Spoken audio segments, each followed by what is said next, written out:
Hello, everyone. It's Dr. Narapundia. A lot of Golden State Warriors fans have questions about Stephen Curry's shoulder injury. Here's a quick breakdown of what a shoulder subluxation actually is, what a labral injury is, and what we look for in terms of treatment and return to play timelines.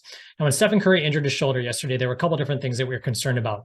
Was this a muscle strain? Was this a shoulder subluxation, meaning the shoulder partially went out of the joint and came back in? Was it a shoulder dislocation when the shoulder completely went out of the joint and went back in? Or was this a stinger, which was stretching of the nerves? Now, what a shoulder subluxation actually is, to go in a little bit more detail, is when there's a force across the shoulder and it starts to dislocate out, but does not fully dislocate out. Now, here's a model of a shoulder right over here. Now, when a shoulder subluxes out, typically this happens in the front, and the shoulder will begin to pop out, but then it will pop back in itself.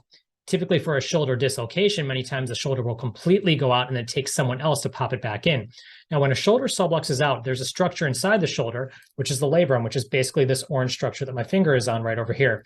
What the labrum actually does, it helps to stabilize the shoulder. So when the shoulder pops out, that stability that comes from the labrum is damaged. This causes pain and sometimes it gives athletes a feeling of apprehension. In addition, during this injury, sometimes there can be bruising in the bone as well too. But the good news is that for most NBA players who have not had a history of shoulder instability, when they have a first-time shoulder subluxation, this is treated without surgery. Typically, this means physical therapy, rehab, and getting strength back inside the shoulder. If you look historically at NBA players who've had this injury, it's somewhere between 3 to 4 weeks with a 100% return to play rate for athletes who suffer this injury. Now, what do you look for in terms of an athlete getting back to play? Well, number one, you have to get the pain under control. Number two, they have to have full mobility.